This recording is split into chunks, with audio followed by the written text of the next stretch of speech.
Hello, ladies and gentlemen. Nice to meet you. My name is Rich Edmondson. I'm also known as the NFT Sommelier. I'm also known as the Metaverse Consultant. I've basically been in digital marketing most of my professional life. I went to university and didn't really know what to do with my life. I decided that I was going to smoke a lot of weed, drink a lot of alcohol, and try to get loads of girls. I did very, very well at that, but I forgot to learn stuff in university. So I left university thinking, shit, I've got a degree, but I haven't actually got any skills. What can I do? I had to self-teach myself everything from the ground up. I should have been learning that in class, but I didn't. Along the road, we develop as humans, and I developed a few different addictions, a few different problems, and I became an alcoholic, hence the name of my talk. I also became a cocaine specialist. But I was able to swiftly sort my life out after a lot of hardship, thankfully down to my daughter. When my daughter was born, I realized that there was something far more important than just me in this world, and I had to live for someone else, apart from just the debauchery that I'd lived. So, ultimately, I am a consultant, creator, collector. I'm everything in Web3. I love Web3 from my core to my outside, and I've taught my daughter since she was born everything there is to know about Web3. Everything I collect is for her and my nieces. So, as I said, I worked in the corporate world. That's me in Web2 with my ass, promptly kind of presented. I was the bad guy in the office. I was the idiot who messed around because I didn't really fit in. I couldn't really figure out why I was in meetings. So I would always mess around and have fun, and also hide the fact that I was a degenerate alcoholic with a massive cocaine addiction. But in 2021, I was about to hit 1,000 days of sobriety after trying really hard to correct my life. And upon hitting those 1,000 days, I realized I didn't really like corporate. I didn't like my job. I didn't like who I'd become. I was good at not drinking and not doing the gear, but at the same time, I wasn't actually evolving into a human that I respected myself. So I decided to quit my job and buy some Ethereum with all the money that I'd saved up from not buying drugs and alcohol.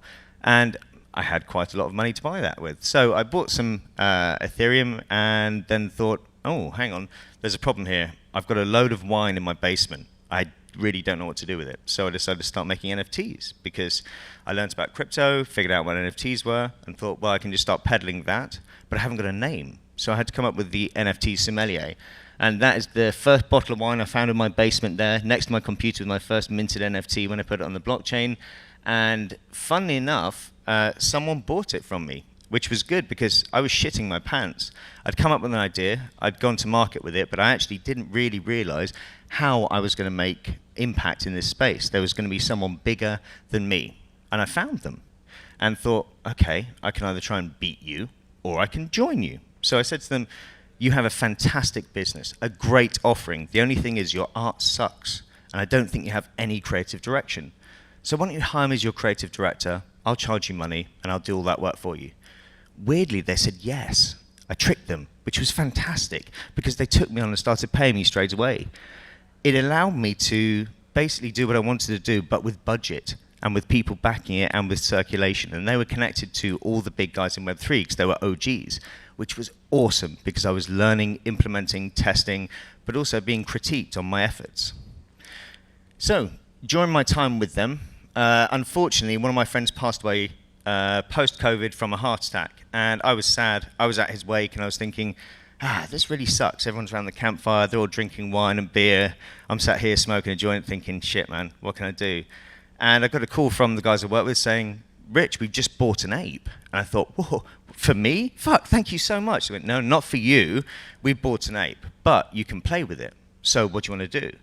And I was like, wine, ape, board wine company? Let's do that. So while everyone was crying around a fireplace and drinking booze, I was sat in a skate park by myself in a tent in a skate park that had just been built, and I was writing the concept for the board wine company. I was going to take the ape they bought, I was going to slap it on a limited company, get that registered quickly. All I had to do was find a winery with a barrel of wine and the ability to bottle and wrap bottles. That was easy, and I did it. And as you can see here, there's a guy called Joe Mangrum who is currently creating a sand sculpture, which is in one of the halls. That is one of my first customers there. He also bought 5 other cases of wine from me. He's an awesome guy and has lovely art. But you can see, I was able to send these bottles of wine to people around the world, and build metaverse experiences for them. It was fantastic. It was so much fun. And until someone corrects me, I think I was the first person to use a Bored Ape to create a limited company, certainly in the wine world. At the end of 2021, I got bored of wine. I mean, shit, I was sober, but I was stuck peddling wine to people and talking about it all day long. I had to manifest social media comments about the delicious, notes of a bottle of wine, but I couldn't actually drink it myself, which was incredibly frustrating. So I decided to leave the wine world and become a consultant, focus on my own crafts, and what I realized is that no one really wants to give you money for your time when you haven't made a name for yourself. So I had to make a name for myself. I had to give out my time free of charge to people and get them to want to have conversations with me. Swiftly, I started speaking to Jurassic Punks. Now, Jurassic Punks is an absolute sleeper of a project. These guys are OG VFX specialists that have been in the industry for 25 years, creating ads for Rolex, Nike, and so many different other brands. The good thing is, these guys needed help. They needed marketing know-how. They had a great solution, a great product, but they didn't really know how to get to market and how to run the community. Thankfully, they've given me that opportunity, and they have such a cool thing going on. Amazingly, the floor is very low at the moment, so if you haven't come across these guys, I would seriously take a look now because it's a great opportunity. Alongside that, I also work with Rich Simmons, my friend and business partner here. He is an incredible UK artist who is traditional artist, so he has works on canvas, but also on the blockchain. When I saw Rich's art, I realized there was something that I wanted to own in my office and in my wallet at the same time, and that for me was a rare occurrence. So I saw his passion in what he was doing, what he was building, how his art was built, and I was overwhelmed by that. But not only that, behind the scenes, what he did. Rich has Art is the Cure, which is a creative therapy hub for people who have yet to understand how to use art to help rebuild themselves. A lot of people, like me, turn to drugs and alcohol.